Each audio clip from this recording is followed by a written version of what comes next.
ಎಲ್ರಿಗೂ ನಮಸ್ಕಾರ. ಶ್ರೀಕೃಷ್ಣ ಜನ್ಮಾಷ್ಟಮಿಯ ಹಾರ್ದಿಕ ಶುಭಾಶಯಗಳು. ವಿಷ್ಣುವಿನ ಶ್ರೇಷ್ಠ ಮತ್ತು ವಿಶಿಷ್ಟ ರೂಪವಾದ ಕೃಷ್ಣಾವತಾರವು ಭೂಮಿಗೆ ಬಂದ ದಿನವನ್ನು ಈ ಕೃಷ್ಣ ಜನ್ಮಾಷ್ಟಮಿ ಎಂದು ಆಚರಿಸ್ತಾರೆ. ಇದು ಭಾದ್ರಪದ ಮಾಸದ ಕೃಷ್ಣ ಪಕ್ಷದ ಅಷ್ಟಮಿಯಂದು ಇದನ್ನು ಆಚರಿಸಲಾಗುತ್ತೆ. ದಕ್ಷಿಣ ಭಾರತ ಮತ್ತು ಉತ್ತರ ಭಾರತಗಳಲ್ಲಿ ಸ್ವಲ್ಪ ಮಾಸದ ವ್ಯತ್ಯಾಸ ಇರುತ್ತೆ. ಆದರೂ ಕೂಡ ಕೃಷ್ಣಾಷ್ಟಮಿಯನ್ನು ಒಂದೇ ದಿನ ಎಲ್ಲರೂ ಆಚರಿಸ್ತಾರೆ. ಕೃಷ್ಣ ಜನ್ಮಾಷ್ಟಮಿಯು ವಿಶ್ವದಾದ್ಯಂತ ಆಚರಿಸುವ ಹಬ್ಬಗಳಲ್ಲಿ ಒಂದು ಹಬ್ಬ ಕೂಡ ಹೌದು. ಇಂತಹ ಪವಿತ್ರ ಹಬ್ಬದ ಹಿನ್ನೆಲೆ ಮತ್ತು ಅದರ ಕಥೆಯನ್ನು ತಿಳಿಯೋಣ. ಅದಕ್ಕಿಂತ ಮುಂಚೆ ನಮ್ಮ ಚಾನಲನ್ನು ಸಬ್ಸ್ಕ್ರೈಬ್ ಮಾಡಿಕೊಂಡಿಲ್ಲ ಅಂದರೆ ದಯವಿಟ್ಟು ಸಬ್ಸ್ಕ್ರೈಬ್ ಮಾಡಿಕೊಂಡು ವಿಡಿಯೋನ ನೋಡಿ. ದ್ವಾಪರ ಯುಗದ ಒಂದು ಕಾಲಘಟ್ಟದಲ್ಲಿ ಕಂಸ ಅನ್ನುವಂತಹ ಒಬ್ಬ ದುಷ್ಟ ರಾಜ ಆಳ್ವಿಕೆಯನ್ನು ಮಾಡ್ತಿದ್ದ. ಇವನು ತುಂಬಾ ದಬ್ಬಾಳಿಕೆ ಮಾಡ್ತಿದ್ದ ಜನರ ಮೇಲೆ. ಇವನ ಮುದ್ದಿನ ತಂಗಿಯೇ ದೇವಕಿ ಮೇಲೆ ಈ ರಾಜನಿಗೆ ತುಂಬಾ ಪ್ರೀತಿ ಇತ್ತು. ಇವನು ತನ್ನ ಆತ್ಮೀಯ ಸ್ನೇಹಿತನಾದ ವಸುದೇವ ಅನ್ನೋರ ಜೊತೆ ದೇವಕಿಯ ವಿವಾಹವನ್ನು ನೆರವೇರಿಸ್ತಾನೆ. ತುಂಬಾ ಖುಷಿಯಿಂದ ವಿವಾಹ ನಡೆಸ್ಕೊಟ್ರು ಕೂಡ ಆಮೇಲೆ ಆ ಖುಷಿ ತುಂಬ ದಿನ ಇರೋದಿಲ್ಲ. ದೇವಕಿ ಮತ್ತು ವಸುದೇವನ್ನ ಅರಮನೆಗೆ ಕರ್ಕೊಂಬರ್ತಾ ಇರ್ತಾನೆ. ಆವಾಗ ಒಂದು ಆಕಾಶದಿಂದ ಅಶ್ರೀರವಾಣಿ ಮಾತಾಡುತ್ತೆ. ಹೇ ಮೂರ್ಖ ಕಂಸ, ಸಾವಧಾನ, ಈ ದೇವಕಿಯ 8ನೇ ಪುತ್ರನಿಂದ ನಿನ್ನ ಮೃತ್ಯು ಅನ್ನುವಂತಹ ಆಕಾಶವಾಣಿ ಕೇಳಿದ ತಕ್ಷಣ ಕಂಸನಿಗೆ ತುಂಬಾ ಬೇಜಾರಾಗುತ್ತೆ ಮತ್ತು ಕೋಪ ಕೂಡ ಬರುತ್ತೆ. ನಂತರ ದೇವಕಿ ಮತ್ತು ವಸುದೇವರಿಬ್ಬರನ್ನು ಕಾರಾಗೃಹದಲ್ಲಿ ಬಂಧಿಸಿ ಇಡ್ತಾನೆ.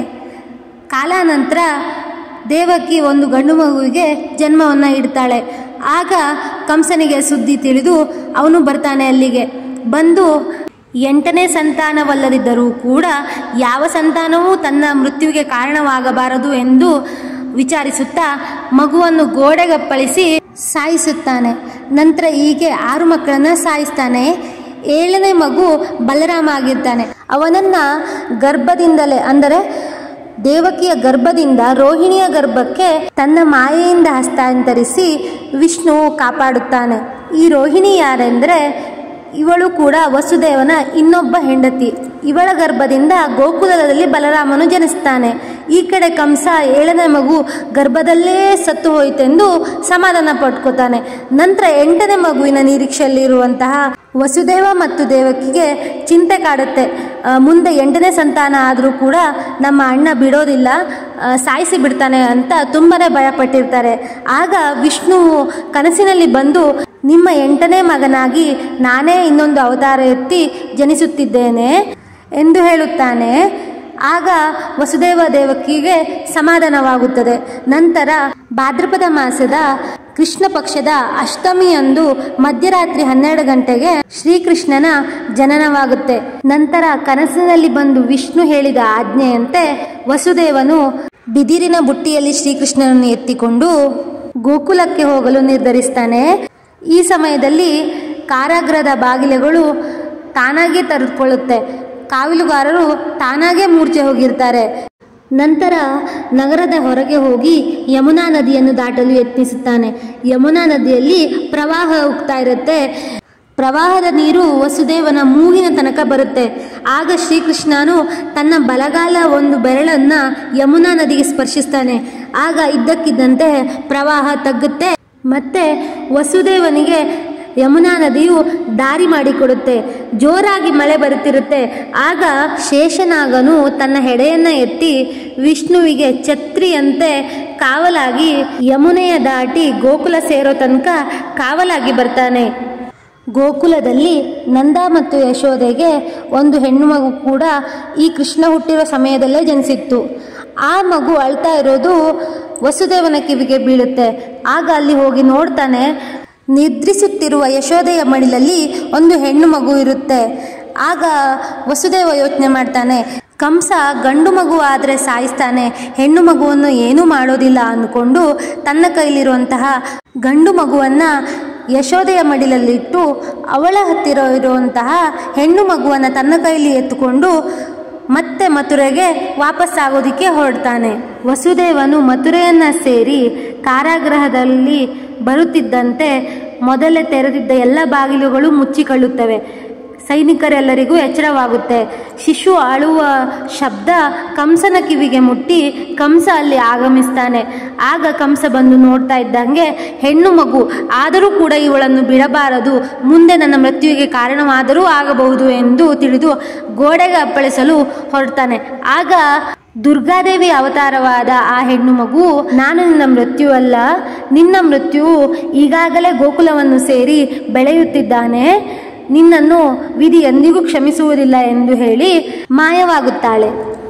ಇತ್ತ ಇನ್ನೊಂದು ಕಡೆ ಯಶೋದೆ ಮತ್ತು ನಂದರು ತಮ್ಮ ಮುದ್ದಿನ ಮಗನಿಗೆ ಕೃಷ್ಣ ಎಂದು ನಾಮಕರಣ ಮಾಡುತ್ತಾರೆ. ಹೀಗೆ ಕೃಷ್ಣಾವತಾರವು ಭೂಮಿಗೆ ಬಂದ ದಿನವನ್ನು ಕೃಷ್ಣಾಷ್ಟಮಿ ಎಂದು ಕರೆಯುತ್ತಾರೆ.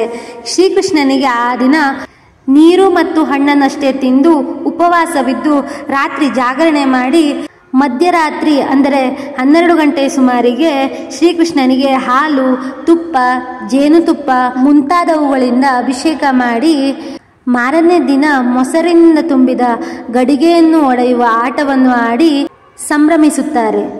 ಶ್ರೀಕೃಷ್ಣನಿಗೆ ಕೃಷ್ಣಾಷ್ಟಮಿಯ ದಿನದಂದು ಕೆಲವೊಂದು ಮಂತ್ರಗಳ ಮೂಲಕ ಭಜಿಸಬಹುದು. ಅವು ಯಾವುದೆಂದರೆ, ಮೊದಲನೆಯದು ಹರೇ ಕೃಷ್ಣ ಕೃಷ್ಣ ಕೃಷ್ಣ ಹರೇ ಹರೇ, ಹರೇ ರಾಮ ರಾಮ ರಾಮ ಹರೇ ಹರೇ. ಎರಡನೆಯದು ಓಂ ನಮೋ ಭಗವತೆ ವಾಸುದೇವಾಯ. ಮೂರನೆಯದು ಕೃಷ್ಣಾಯ ವಾಸುದೇವಾಯ ಹರಯೇ ಪರಮಾತ್ಮನೆ ಪ್ರಣತ ಕ್ಲೇಶನಾಥಾಯ ಗೋವಿಂದಾಯ ನಮೋ ನಮಃ. ನಾಲ್ಕನೆಯದು ಕೃಷ್ಣಾಯ ನಮಃ. ಐದನೆಯದು ಓಂ ಶ್ರೀ ನಮಃ.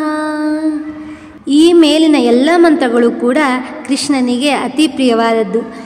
ಈ ಎಲ್ಲ ಮಂತ್ರಗಳನ್ನು ಅಥವಾ ಯಾವುದಾದ್ರೂ ಒಂದು ಮಂತ್ರಗಳನ್ನು ನಾವು ಆ ದಿನ 21 ಬಾರಿ, 54 ಬಾರಿ ಅಥವಾ 108 ಬಾರಿ ಅಥವಾ 1008 ಬಾರಿ ಜಪಿಸುವುದರಿಂದ ನಮ್ಮ ಇಷ್ಟಾರ್ಥಗಳು ಸಿದ್ಧಿಸುತ್ತೆ.